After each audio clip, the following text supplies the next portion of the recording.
अपने जीवन में आप क्या करना चाहते हैं? आपके जीवन में आप कैसे आगे जाना चाहते हैं? आप आपके जीवन में यहाँ से जो दिन होने वाले हैं, किस प्रकार आप गुजारने वाले हैं? क्या बनना चाहते हैं आपके जीवन के अंदर आप? क्या करना चाहते हैं आपके जीवन के अंदर आप? इस बात को आपकी डायरी में ज़रूर लिखना, क्योंकि अगर आप अपनी ज़िंदगी को ऐसी जी रहे हो तो आप कहीं भी जाकर पहुंच नहीं पाओगे। इसलिए आपके जीवन के अंदर आप अपने लक्ष्य को बनाएं कि मेरी उम्र ये है और ये आने वाले दिनों के अंदर इतने साल के बाद मैं यहाँ तक जाने वाला हूँ। ऐसे लक्ष्य को, ऐसे मकसद को आप अपने जीवन में बनाएं। नहीं तो आप का जो जीवन है समझ में नहीं आएगा आपको कि कहाँ जाने वाले हैं आप। तो आज आप जब यहाँ पे बैठे हुए हैं, ये 3 दिन जो बैठे हुए हैं, 4 दिन यहाँ पे जो बैठे हुए हैं, तो प्रभु की उपस्थिति में प्रभु से पूछना और आपका जो लक्ष्य है, आप जो बनाने वाले हैं यहाँ से आगे, वो प्रभु के हाथों में समर्पित करना। और आप आगे जाके देखोगे, जब आपके मकसद को, आपके लक्ष्य को बनाकर जब प्रभु के हाथों में आप दे दोगे, तो निश्चित तौर से आपको परमेश्वर ऊंचाइयों पर, जैसे उकाब ऊंचाइयों पर भरारी मारता है, ऊंचाइयों पर उड़ता है, वैसे आपका जीवन ऊंचाइयों पर परमेश्वर लेकर जाने वाला है। आमीन। वैसे ही एक बार एक लड़की जो अपने जीवन में बहुत आगे बढ़ना चाहती थी और बहुत कुछ करना चाहती थी, और वो चाहती थी कि मैं कंप्यूटर इंजीनियर बनूं अपने जीवन के अंदर। उसने एक लक्ष्य को बनाया, लेकिन उसने कंप्यूटर का कोर्स करना भी उसने शुरू कर दिया। लेकिन कई बार हमारे जीवन में होता है ना कि जब हम कुछ करना चाहते हैं तो बहुत सारे लोग हमारे जीवन में आते हैं, हमारे बीच में आते हैं, हमारे जीवन में आते हैं और हमको अलग दिशा में वो लेके जाना चाहते हैं। तो ऐसे ही इस लड़की के साथ में हुआ। जब इस लड़की ने ठहराया कि मुझे कुछ करना है मेरे जीवन के अंदर, उसने एडमिशन भी लिया। लेकिन कुछ लोग आकर उसे मिले और उन्होंने कहा कि क्या करोगे आप ये कंप्यूटर इंजीनियर करके, इससे कुछ होने वाला नहीं है, इससे ज़्यादा आपकी इनकम होने वाली नहीं है। और आप क्या करो, इससे छोड़कर आपका जो करियर है, आपके जीवन में जिससे आप आगे बढ़ सकते हो, वो है अच्छा टीचर आप बनिए। तो इस लड़की ने वो आधे कोर्स को छोड़कर टीचर की जो पढ़ाई है वो करना उसने शुरू कर दिया। क्योंकि उसे बोला गया था कि अरे एक टीचर की जो नौकरी है बड़ी अच्छी होती है, साल में बहुत सारी छुट्टियां मिलती हैं, सैटरडे संडे छुट्टी होती है, ये होता है वो होता है। उसके मन में वो बात को डाल दिया गया। फिर ये लड़की ने सोचा कि ये बात तो ठीक कर रहे हैं। उस लड़की ने अपना जो पहला जो काम था उसने वो छोड़ा और बीएड में एडमिशन लेकर उसने पढ़ाई को शुरू कर दिया। और कई दिनों के बाद उसने उस कोर्स को पूरा करने के बाद में उसने नौकरी की जब तलाश की तो उसे कहीं भी वो जैसा चाहती थी उसके जीवन के अंदर कि मुझे इतने वेतन का मुझे काम मिले, लेकिन उसको वो काम मिल नहीं पाया। फिर वो सोचने लगी, यार मैंने ये बेकार का मैंने ये चीज़ को चुना, मैंने जो मैं हासिल करना चाहती थी वो मुझे नहीं मिला। और वो सोचती रही। वो उतने में एक आदमी वहाँ पर आता है, उसके परिवार के कुछ सदस्य वहाँ पर आते हैं। उसे कहते हैं कि ठीक है, तूने गलती की है, लेकिन अभी काम कर, तू अपने जीवन के अंदर वकील तू बन। वकील अगर तू बनेगी तो तुझे जैसा तू चाहती है लोगों से वैसा पैसा, उतना पैसा तू मांग सकती है। इसने वो आइडिया अच्छा लगा उसको, और उसने फिर वो क्या शुरू किया, जो वकील का पढ़ाई उसने करना शुरू कर दिया। और उसने वकील की पढ़ाई करने के बाद में वो जैसे ही वो आगे बढ़ती है उसे कुछ प्राप्त नहीं होता, जैसे वो चाहते थे अपने जीवन के अंदर वैसा उसको मिल नहीं पाया। आपको मालूम है आज वो लड़की क्या कर रही है इन दिनों में? कोई गैस कर सकता है क्या कर रही होगी वो? उसने कंप्यूटर इंजीनियर किया, उसने वकील किया, वो टीचर बनी। आज मालूम है वो क्या कर रही है लड़की? किसी को, हमको क्या मालूम दादा, आपको मालूम है वो बातें? आज वो लड़की सब्जी बेचने वाले के साथ उसकी शादी हुई और वो घर में अभी रोटी बना रही है और बच्चों को संभाल रही है। क्यों ऐसा हुआ? फिर उसको पूछा गया कि क्या तूने इतना सब कुछ किया, इतना सब कुछ हासिल किया, इतना तूने पढ़ाई किया, इतना तू किया, ये क्या तेरे जीवन में हुआ? फिर वो लड़की ने किसको दोष दिया मालूम है? वो लड़की कहती है, मैंने बहुत मेहनत किया, मैंने मेरे जीवन के अंदर जो मुझे पाना चाहिए था उसके लिए मैंने बहुत खर्चा किया, मैंने बहुत मेहनत किया। और उसने बोला मेरा भाग्य ने मेरा साथ नहीं दिया। उसने ये जो चीज है, बहाना जो है, वो भाग्य पर डाल दिया। लेकिन मैं आपको बताना चाहता हूं कि भाग्य पर डालने से कुछ होता नहीं है। उसके जीवन के अंदर उसको प्रॉपर, उसको सही लक्ष्य उसके पास में नहीं था, इसलिए वो अपने जीवन के अंदर लक्ष्य से विचलित होकर, अपने मकसद से विचलित होकर, जैसा लोग उसको चाहते थे वैसा वो करती गई। इसलिए जहां उसे जाना चाहिए था वहां तक वो पहुंच नहीं सकी, कोई भी काम वो पूरा नहीं कर सकी। इसलिए आपके जीवन के अंदर मैं ये बताना चाहता हूं आज कि आप एक गोल बनाए, आपके जीवन का एक मकसद बनाए, आपका जीवन का एक लक्ष्य बनाए, और उस लक्ष्य को बनाकर आपके जीवन के अंदर आप उस तरफ आप दौड़ना शुरू कर दें। कितनी भी मेहनत क्यों ना करना पड़े आपको, कितनी भी कोशिश क्यों ना करना पड़े आपको, वो करिए। आपका बहुत सारे जीवन में, बहुत सारी चीजें हमारे जीवन में आएगी जो हमें हमारे लक्ष्य को विचलित करेगी। हमारे लक्ष्य को हम बहुत सारे लोग हमारे जीवन में आएंगे, बहुत सारे प्रश्न हमारे जीवन में आएंगे, बहुत सारी चीजें हमारे जीवन में आएगी जो हमारे लक्ष्य से हमको बाहर लेकर जाएगी।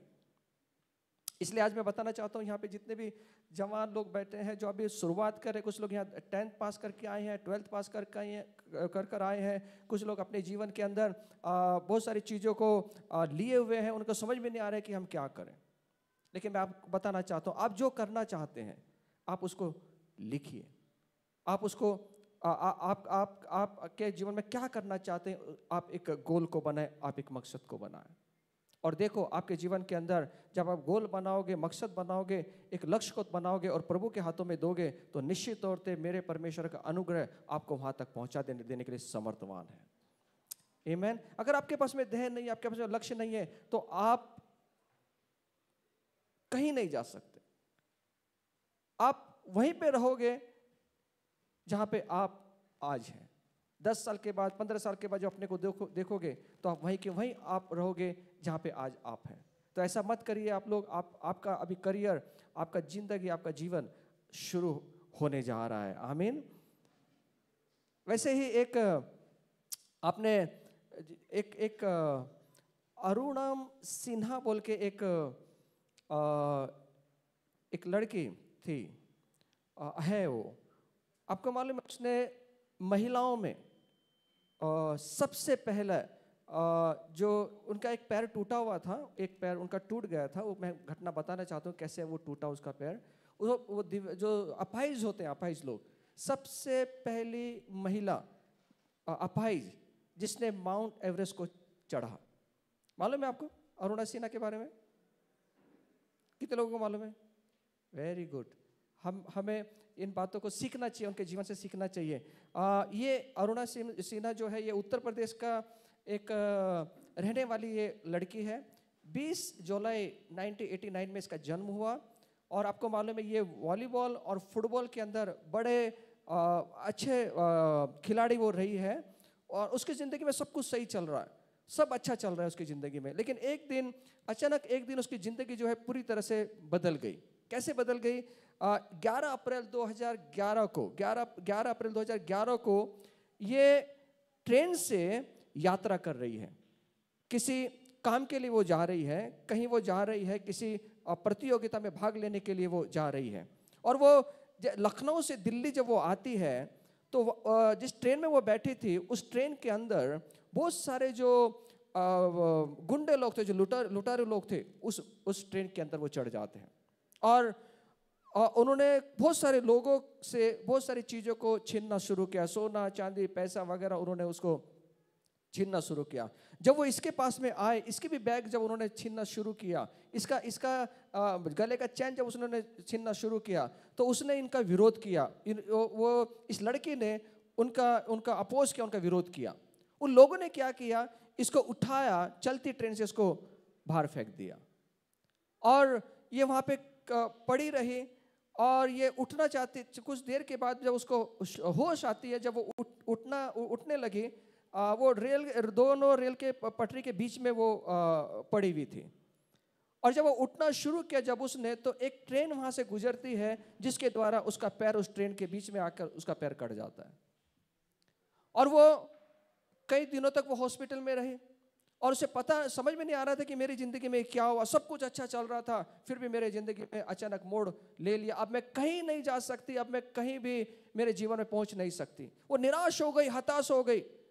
लेकिन कई बार और उसको एक बाद में एक हॉस्पिटल में जब भर्ती थी तो उसको कई लोग उसको मिले, डोनेशन करने वाले, उसको नकली पैर उसको दिया उसको, और उस नकली पैर से वो चलने लगी। फिर उसने अपने जीवन के अंदर एक उद्देश्य बनाया, एक गोल को बनाया। वो क्या गोल बनाया उसने मालूम है? कि मैं माउंट एवरेस्ट पे चढ़ूंगी करके। और उसने अपने मन में वो ठान लिया। उसने तैयारी करना शुरू कर दिया। और कई दिनों के बाद, तैयारी करने के बाद, पहली महिला, अपाहिज महिला, उसने माउंट एवरेस्ट को तो पार किया ही है। आप पढ़ सकते हैं उसके बारे में। उसने कितने सारे एवरेस्ट, कितने सारे जो पहाड़ हैं उनको उसने चढ़ा। और आज उसका नाम गिनीज वर्ल्ड रिकॉर्ड में उसका नाम है, अपाहिज औरत का वो नाम है। क्यों ऐसा हुआ उसके जीवन के अंदर? क्योंकि उसने एक गोल बनाया। उसके जीवन के अंदर उस कमतरता थी, कमजोरी थी उसके जीवन के अंदर, लेकिन उसने कमजोरी को नहीं देखा। उसने अपनी कमजोरी को ताकत बनाकर वो वहां तक पहुंची। अगर आपके जीवन के अंदर कमजोरी, आपको लगता है कि मैं पढ़ाई में अच्छा नहीं हूं, आपको लगता है कि मैं बहुत कमजोर हूं, मेरे जीवन में मैं कुछ नहीं कर पाऊंगा, मैं आपसे कहना चाहता हूं, राजाओं का राजा प्रभु यीशु आपके और मेरे साथ है, जो आपको मुझे बल देगा, ताकत देगा, और आप और मैं जहां जाना चाहते हैं वहां तक परमेश्वर हमको पहुंचाएगा।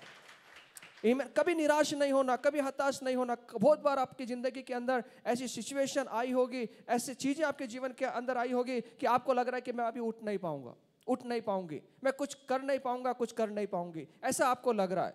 लेकिन आपसे मैं आज कहना चाहता हूं, आप ये ना सोचते हुए आपके जीवन के अंदर आप जो करना चाहते हैं उसको लिखे और परमेश्वर के हाथों में दे। मेरा परमेश्वर आपको निश्चित तौर से आपको वो बल देगा, और जहां आप जाना चाहते हैं वहां तक आपको मेरा परमेश्वर पहुंचाएगा। आमीन।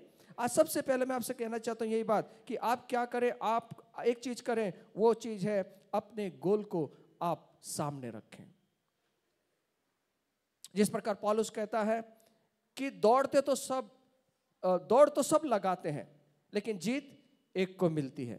वैसे दौड़ो जो आपको जीत मिल सके। वो कहता है कि मैं अपने शरीर को मारता हूं, मैं अपने शरीर को कूटता हूं। क्यों मारता हूं, कूटता हूं? क्योंकि जिस तरफ मुझे जाना है वहां तक पहुंचने के लिए ये चीजें मुझे तकलीफ ना दे।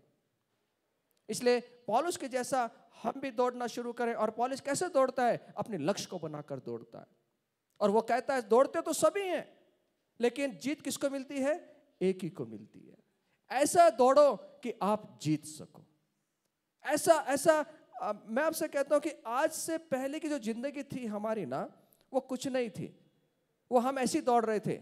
लेकिन आज से जो हमारी जिंदगी, जिस दिन से प्रभु यीशु मसीह को हमने अपने जीवन में ग्रहण कर लिया, तब से आप अकेले नहीं हैं, खुद स्वर्ग आपके साथ दौड़ेगा। खुद परमेश्वर प्रभु यीशु आपके साथ में रह के वो दौड़ना शुरू करेगा। और जिसके साथ में यीशु दौड़ता है वो कभी हार ही नहीं सकता, और ना उसको कोई हरा सकता। आप और मैं परमेश्वर के पुत्र और कन्या हैं, और हम ऐसे पिता के बेटे और बेटी हैं जिसका पिता कभी हाथ नहीं छोड़ता। वो ऐसा पिता है, वो ऐसा परमेश्वर है, अपने बच्चों का हाथ कभी वो छोड़ता नहीं है। आप कौन सी भी समस्याओं में आप गुजरे, कौन सी भी समस्याओं से आप चलें, मेरा परमेश्वर आपका हाथ कभी नहीं छोड़ेगा। अग्नि में अगर जाओगे तो वहां पे भी परमेश्वर आपको मिलेगा। अगर आंधी और तूफान में भी चलोगे तो मेरा परमेश्वर वहां पे भी आपको मिलेगा। वो कभी हाथ नहीं छोड़ेगा आपका। लेकिन एक शर्त है, आप उसका हाथ कभी नहीं छोड़ना, वो पिता आपका हाथ कभी नहीं छोड़ेगा। आमीन। तो आप एक जीवन में आप क्या करना चाहते हैं उसको करिए। जैसा पौलुस कहता है, मैं वो करता हूं, एक अपने लक्ष्य को बनाकर मैं मेरे जीवन में दौड़ता हूं। इसलिए लक्ष्य को आप बनाएं और दौड़ना शुरू करें। लक्ष्य क्या है? लक्ष्य वो चीज है जिसको आप पाने की इच्छा रखते हैं।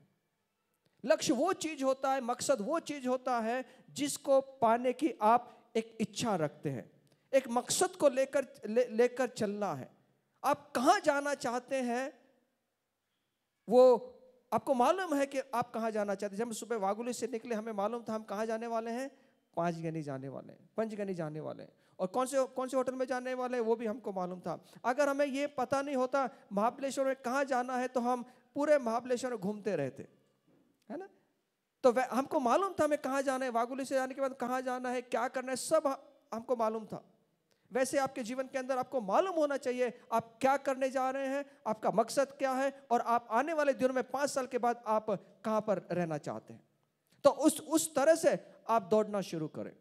बीच में बहुत सारी चीजें आएगी जो आपके मकसद को हटाने की कोशिश करेगी, आपको वहां पहुंचने नहीं देगी, और वो है गर्लफ्रेंड और बॉयफ्रेंड।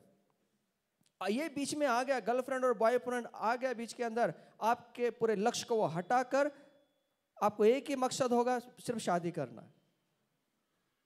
फिर वही बात होगी, सब्जी बेचना है, वही जिंदगी में होगा अपना। ये कब करना है? देखिए मैं आपको बताना चाहता हूं, आप इसहाक के बारे में आपने पढ़ा होगा, है ना। इसहाक का मम्मी जब मर गया, वो अकेला रहता था, वो अकेला बैठता था, वो डिप्रेशन में वो चला गया। लेकिन उसने कभी भी ये बात नहीं किया कि मेरी गर्लफ्रेंड होनी चाहिए, मेरे एक बॉयफ्रेंड होना चाहिए। उसने कभी ये नहीं किया।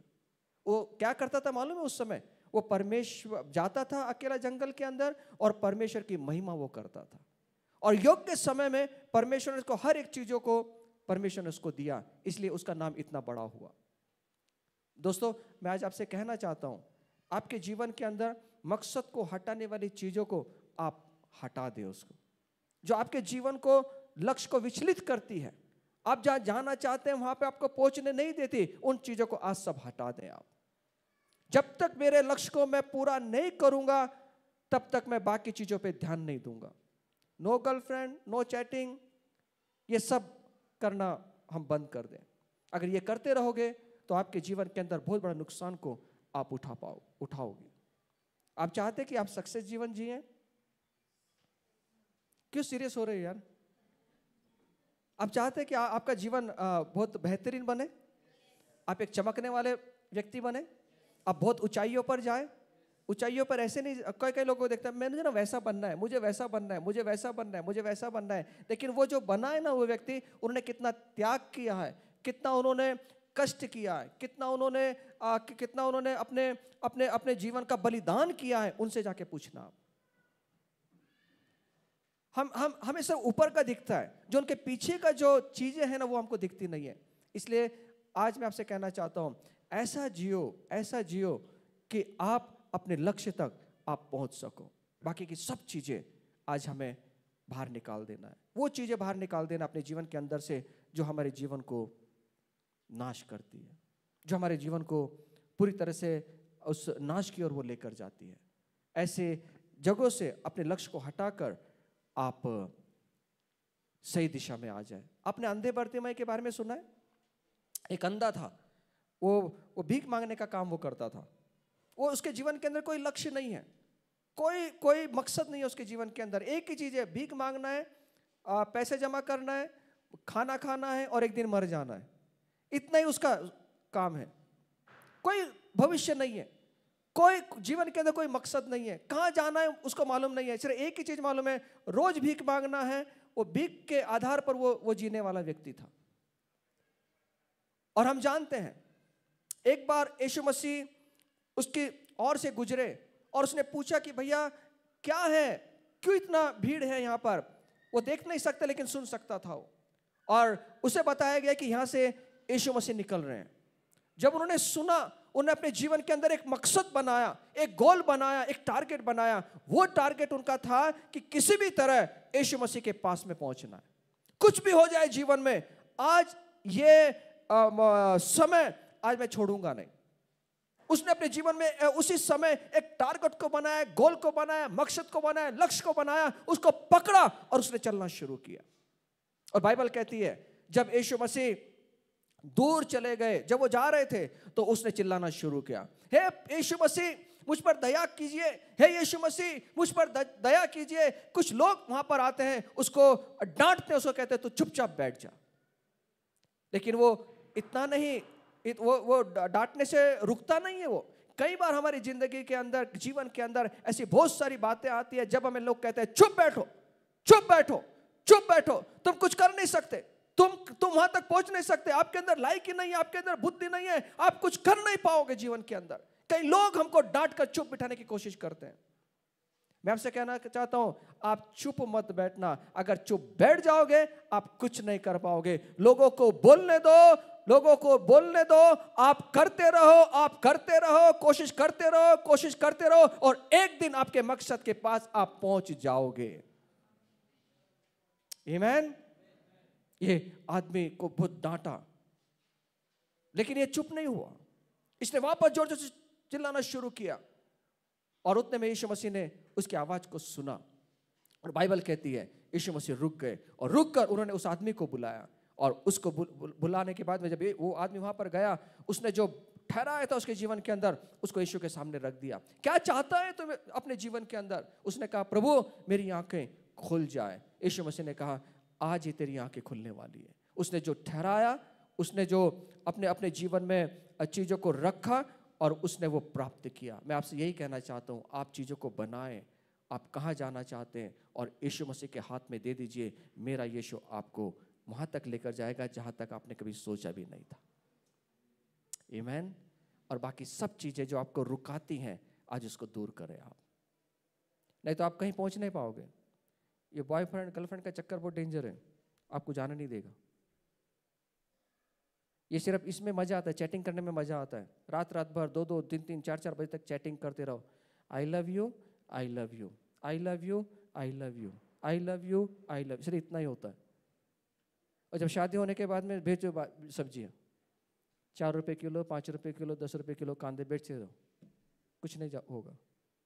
ये तभी तक अच्छा लगता है, ये आपको पहुंचा नहीं पाएगा। फेंक देना इन चीजों को, ये आपको जाने नहीं देगा। अगर आप सक्सेस होना चाहते हैं अपने जीवन के अंदर, तो यीशु मसीह को अपने जीवन दे दे, यीशु मसीह को अपने जीवन में अपनाएं, और आप अपने मकसद को बनाकर अपने जीवन को जीना शुरू कर दें। आमीन। वैसे हम देखते हैं 4 मनुष्य जो एक पक्षघाती आदमी था, उसको उठाकर यीशु मसीह के पास में लाना चाहते थे। उन्होंने एक मकसद को बनाया, उन्होंने एक गोल को बनाया। वो क्या उन्होंने ठहराया कि कुछ भी हो जाए, इस आदमी को यीशु मसीह तक पहुंचाना है। इस आदमी को यीशु मसीह जहां बैठे हुए हैं वहां तक इसको पहुंचाना है। और घर से निकले, एक मकसद को लेकर वो निकले। और जब वो निकलते हैं तो हम देखते हैं कि यीशु मसीह के चारों ओर बड़ी भीड़ है। वो पहुंच नहीं पा रहे हैं यीशु मसीह के पास में। वो निराश होकर वापस जाते नहीं है, निराश होकर वापस लौटते नहीं है। उन्होंने ठहराया है, कुछ भी हो जाए जीवन के अंदर, आज हमें इस आदमी को लेकर एक यीशु मसीह के पास में जाना है। उन्होंने क्या किया हम जानते हैं। उन्होंने बड़े रिस्क उठाया, उन्होंने बड़ी जोखिम उठाई, और वो छत पर चढ़कर उसके दूसरे पूरी खपरेल को, पूरे छत को वो तोड़ देते हैं वहां पर। देखिए, जब आप कुछ बनाते हैं ना, जोखिम उठाना पड़ेगा आपके जीवन के अंदर। जो भी आप करना चाहते हैं उसके अंदर बहुत बड़ी जोखिम है। इन लोगों ने जोखिम उठाना शुरू किया, और जब तक आप जोखिम नहीं उठाओगे तब तक आप पहुंच नहीं पाओगे। सब कुछ आसान नहीं होगा, सब कुछ आसानी से प्राप्त नहीं होगा। बहुत सारी चीजों की जोखिम आपको मुझे उठानी पड़ेगी। लेकिन जब जोखिम उठाओगे, मेरा परमेश्वर देख रहा है आप जोखिम उठा रहे हैं। इन्होंने जब जोखिम उठाया, और जो उन्होंने मकसद बनाया था, उस मकसद को लेकर जब वो चले, बहुत सारी रुकावटें आई, लेकिन वो पीछे नहीं हटे, वापस नहीं गए। वो जो मकसद उन्होंने बनाया था वो वहां तक गए। और उन्होंने क्या किया, वो चारों आदमी ने उस पक्षघाती आदमी को, लकवा मारा हुए आदमी को यीशु के सामने उन्होंने जाके रख दिया। और हम जानते हैं क्या हुआ। हम जानते हैं कि जो लकवा मारा हुआ आदमी था, वो उठ के खड़ा हुआ, वो चलने लगा। जब आप अपने मकसद को आप बनाओगे और यीशु के जब चरणों में डाल दोगे, तो मैं आपसे कहता हूं, जो गिरी हुई अवस्था है, जो मरी हुई अवस्था है, वो भी जिंदा होकर चलना शुरू हो जाएगा। आपने बहुत सारे सपने देखे होंगे, बहुत सारी चीजों को ठहराया होगा, शायद वो मर चुकी होगी, आज सब कुछ खत्म हो गया होगा। शायद आपको लगता है कि सब कुछ खत्म हो गया, लकवा मार चुका है, उसको उठ नहीं पा रहे हैं। बहुत सारे सपनों को आपने रचा होगा, बहुत सारे सपनों को आपने देखा होगा, लेकिन ऐसी घटनाएं आपके जीवन में हुई कि वो मर चुकी, आपकी आशाएं अपेक्षा मर चुकी है। आज मैं आपसे कहना चाहता हूं, आप हताश मत होना, आज रात निराश मत होना। मेरा यीशु लकवे को भी ठीक करने का सामर्थ्य रखता है। जो पड़ी हुई अवस्था है उसको भी जिंदा करने का सामर्थ रखता है। आज यीशु को बोलना, प्रभु 2 साल पहले मैं ऐसा कर रहा था, कर रही थी, 1 साल पहले मैं ऐसा कर रहा था, लेकिन जीवन में ऐसी घटना आई, अब मुझे लगता है मैं कर नहीं पाऊंगी, कर नहीं पाऊंगा। यीशु के हाथों में दे दो, मेरा यीशु उसको ठीक करेगा, उसको जिंदा करेगा। आमीन। आप चाहते हैं आप सक्सेस बने? आप चाहते हैं आप आगे बढ़ें? आप चाहते हैं आपके जीवन के अंदर आप बहुत बड़े चीज़ों को आप प्राप्त करें? तो आपके लक्ष्य को आप बनाएं। बाकी ये चैटिंग वाला गर्लफ्रेंड बॉयफ्रेंड छोड़ दिए उसको, ये बर्बाद कर देगा हमको, हमारे जीवन में वहां पहुंचने नहीं देगा जहां हम जाना चाहते हैं। तैयार हैं आप लोग? इन 4 दिनों के अंदर प्रभु की उपस्थिति में बैठकर आप प्रार्थना में समय बिताएं, यहाँ वहाँ समय ना गंवाएं। आप जो करना चाहते हैं, ऐसे 25 साल पहले 95 के अंदर मैं ऐसी मीटिंग में बैठा हुआ था नागपुर में। मेरा जीवन में कोई गोल नहीं था, कोई लक्ष्य नहीं था, बैठा हुआ था ऐसे। 95 के अंदर एक प्रचार कर रहे थे इसी बात का। मैंने उसको सुना और मैंने उस दिन ठहराया, प्रभु कुछ भी हो जाए मेरे जीवन के अंदर, मुझे तेरी सेवा करना है, मुझे लोगों को जीतना है। उस समय शायद 15 साल का होऊंगा शायद मैं। और उस दिन ठहराया मैंने, गोल को बनाया मैंने। उन 4 दिनों में 5 दिनों में मीटिंग था। उन 5 दिनों में मीटिंग के अंदर मैं रोज एक एक क्षण प्रभु रो के प्रार्थना करता था, प्रभु मेरे जीवन का ये मकसद है, प्रभु मेरे जीवन का ये मकसद है, तेरे लिए जीना है प्रभु, तेरी सेवा करना है प्रभु, बहुत सारी आत्माओं को मुझे जीतना है। और आखिरी दिन मैंने प्रभु को समर्पण किया और मैं उस तरफ बढ़ता रहा और प्रभु ने आज यहाँ पे लाके खड़ा किया। मेरा खुदा आपको भी बहुत आशीष देना चाहता है। मेरा परमेश्वर आपको भी चमकाना चाहता है। मेरा यीशु आपको वहाँ पहुँचाना चाहते हैं जहाँ आपने कभी सोचा नहीं होगा। आप चाहते हैं? आमीन। आज से हम शुरू करेंगे, गोल बनाना शुरू करेंगे। मकसद बनाएं आपका, और ये 4 दिन प्रभु की उपस्थिति में रह के उसके लिए प्रार्थना करते रहे।